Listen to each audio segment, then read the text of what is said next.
What if I told you that everything you know about Halloween is just one tiny piece of a giant global puzzle?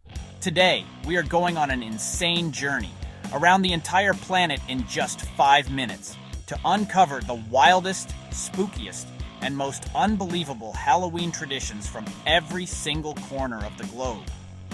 I literally sent my team to 8 different countries to capture this footage for you. We're going from glowing turnip monsters in Germany to massive citywide cosplay parades in Japan. This isn't just about candy and costumes.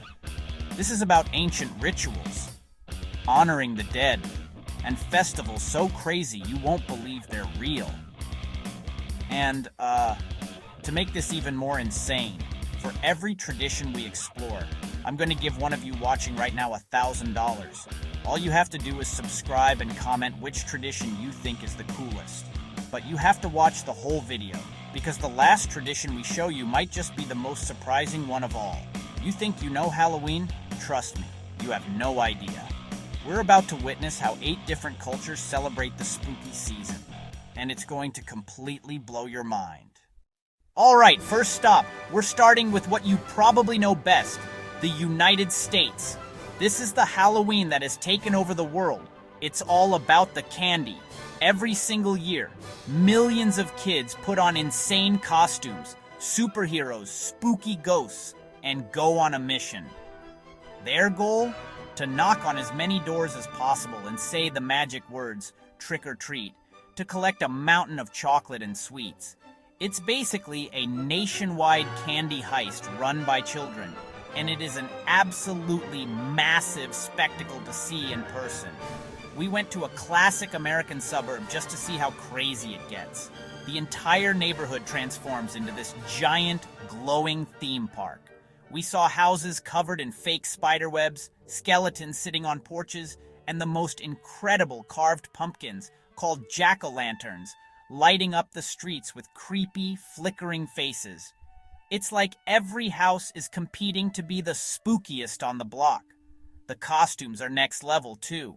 We saw kids dressed as characters from their favorite movies and video games, walking alongside classic monsters. It's a huge pop culture explosion where for one night, everyone gets to be someone or something else. It's pure chaotic fun. Now, we fly south to Mexico. What we found is one of the most beautiful, profound traditions on earth. Dia de los Muertos, the Day of the Dead. Forget spooky ghosts and jump scares. This is a vibrant celebration of life and memory. Families welcome the spirits of loved ones back for a massive party. They build incredible altars called ofrendas inside their homes. We watched a family build one. It was mind-blowing. Ofrendas are covered in bright orange marigolds. Marigolds are believed to guide spirits home with their scent. Photos of deceased relatives are placed on the altar. Candles are lit to light their way. They also leave the person's favorite food and drinks. Pan de muerto, bottles of tequila, even cigarettes. It's not a sad day. It's a joyful reunion between the living and the dead. The whole country explodes with color, music, and love. Okay, hold on, because we are now traveling back in time to the literal birthplace of Halloween, Ireland. Almost everything we associate with the holiday started right here, over 2,000 years ago, with an ancient Celtic festival called Samhain, pronounced Samhain. This wasn't just a party. It was the most important day of the year for the Celts. It marked the end of the harvest and the beginning of winter, their new year. But more importantly, they believed that on the night of Samhain, the barrier between our world and the spirit world became super thin. Spirits, fairies, and other supernatural beings could cross over into the world of the living. To protect themselves and to honor the dead, the Celts would light massive roaring bonfires on hilltops to ward off evil spirits, flames licking up into the night sky. They would also wear costumes, usually made from animal skins and heads, to disguise themselves from any wandering ghosts or ghouls. So next time you put on a costume, remember you're taking part in an ancient ritual designed to fool spirits. Modern Halloween is basically Samhain 2.0. Now we're hopping over to Scotland, where they have their own unique and, honestly, much creepier version of these traditions. Before there was trick-or-treating, Scotland had guising. This is where the whole idea of earning your treat came from. Kids would dress up in costumes, go door to door, but they couldn't just get candy for free. They had to perform a trick, tell a joke, sing a song, recite a poem, to earn their reward. Get ready for a complete culture shock. We are now in Japan. Halloween has been transformed, completely different and absolutely epic. In cities like Tokyo and Kawasaki, Halloween isn't about going door to door. Nobody trick-or-treats. Instead, it's an excuse for one of the biggest, most elaborate public costume parties on Earth. Shibuya literally shuts down, hundreds of thousands flood the streets. The costumes are insane. We went to the Kawasaki Halloween parade. It was mind-blowing. This isn't a few spooky masks, it's a professional-level cosplay spectacle. Costumes from anime, manga, video games, movies, massive custom-built creations, close-ups on makeup and construction craftsmanship, and dedication on another level. Less about scary, more about creativity and passion, a massive citywide celebration. It's a modern, electrifying take on the holiday. For our next stop, we travel to Hong Kong, where Halloween becomes an urban neon street party. Their biggest draw is Lan Kwai Fong street celebrations, with thousands in costumes flooding the nightlife district late into the night. Families also hit theme parks for mega scare fests. Ocean Park's Halloween Fest pulls massive crowds each year. Our destination? Haunted houses and scare zones galore. But this isn't only about frights. The city turns into a carnival of lights and makeup. Makeup artists, cosplayers, and performers take over. They line up for photo ops, light up props, and glowing accessories everywhere, and choreographed mini parades down the streets. Malls host immersive installations, pop-up experiences, live music, and late-night parties with DJs and themes. In some neighborhoods, kids trick-or-treat at shops, collecting sweets at organized store-to-store events. It's a dazzling blend of nightlife, family fun, and spectacle. We're heading back to Europe, this time to Germany, to find another ancestor of the modern jack-o'-lantern. Just like in Scotland, parts of Germany had a tradition of carving lanterns out of root vegetables, especially turnips. These were known as Rubengeister, turnip ghosts. This tradition was especially popular around the autumn harvest and during the festival of St. Martin. The folklore behind it is amazing. People believed these ghoulish-looking lanterns, their terrifying faces lit from within by a candle, had the power to ward off evil spirits in the dark winter months. Children would carry their Rubengeister in nighttime parades, forming a procession of glowing, ghostly faces moving through the village. It was a folk custom to bring light into the darkness and keep the community safe.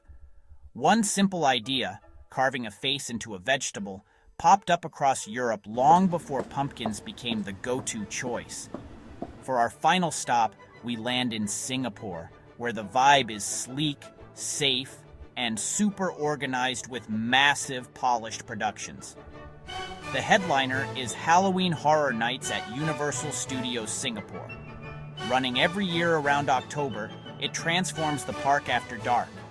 It's all about gathering with friends and braving haunted houses and scare zones that mark the season's arrival. The star experiences are movie-quality haunted mazes. All over the city, malls stage costume contests, and pop-up booths sell themed snacks and drinks. Families gather for community events, along with kid-friendly trick-or-treat trails and craft workshops at community clubs. Adults wind down with rooftop bars and themed cocktails. While All Saints' Day is observed by some communities, Singapore's Halloween is a social, high-production affair. It's about big-budget scares, enjoying time with loved ones, and staying cool in the tropical night air. It's the slickest modern Halloween we found on the trip. Alright legends, welcome to Countdown Candy Bites. 30 sweet and spooky Halloween quotes and jokes in 3 minutes. Ready? Let's chew through this. 1. Creep it real. Short, sweet, slightly sinister. Joke. Why don't mummies take vacations? They're afraid to unwind. If you've got it, haunt it. Confidence, but make it coffin chic. Joke. What do you call a fat pumpkin? A plumpkin. Which, please? Perfect for when your broom's double parked. Joke. What's a vampire's favorite fruit? Blood orange. Ghouls just want to have fun. Yes, and they RSVP boo. Joke. Why did the ghost go into therapy? He had too much boo age. Resting witch face. Don't fix it. Feature it. Joke. What's a skeleton's go-to snack? Spare ribs. Boo Felicia. Petty but paranormal. Joke. Why are graveyards so noisy? Because of all the coffin. I'm here for the booze. It's a spirit thing. Joke. How do you fix a cracked jack-o'-lantern? A pumpkin patch. Welcome to my crypt. Shoes off at the door. Fangs optional. Joke. What do you get when you cross a snowman and a vampire? Frostbite. Which better have my candy? Priorities. Joke. Why didn't the skeleton go to the party?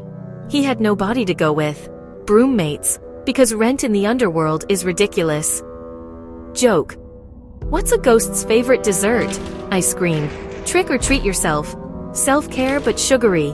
Joke. Why do demons and ghouls hang out together? Because demons are a ghoul's best friend. Too gourd to be true.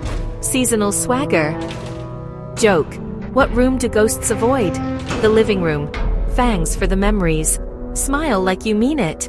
Joke. Why don't witches wear flat hats? There's no point. Enter if you dare. Bold sign. Bold snacks. Joke. How do monsters like their eggs? Terry fried. Double toil and trouble. Classic witchcore always hits. Joke. What do you call a cleaned up zombie? A groom. Bonus speed bites. Because your sweet tooth still hungry. Hex yes. No tricks, just treats. Bone to be wild. You've got me under your spell. Ghoul goals. Joke. Why don't vampires have more friends? They can be a pain in the neck. Joke. What did the pumpkin say to the pumpkin carver? Cut it out. Joke. Why are skeletons so calm? Nothing gets under their skin. Quick candy tip. Sour chocolate chewy. Quick costume flex. Add fake fangs and a cape to anything. Boom, elevated.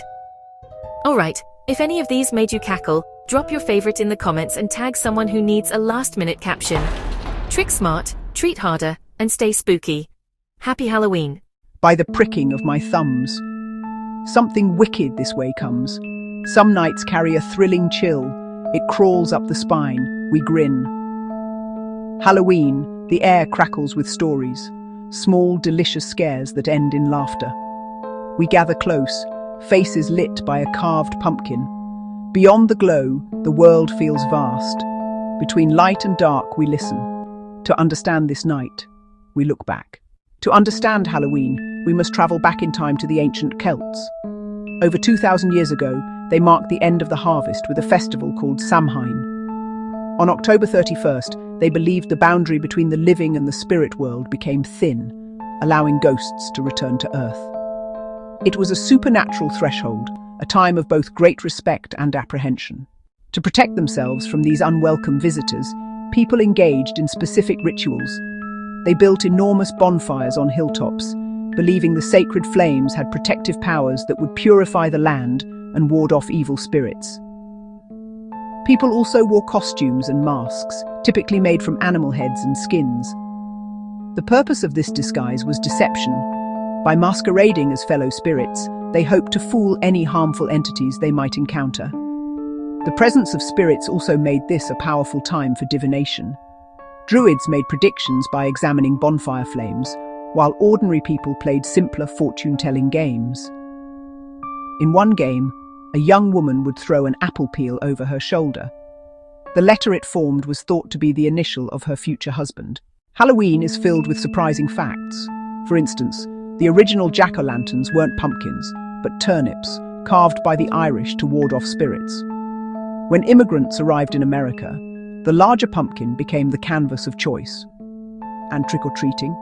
It's a modern invention. In the early 20th century, Communities promoted it as a wholesome alternative to Dieter Halloween pranks.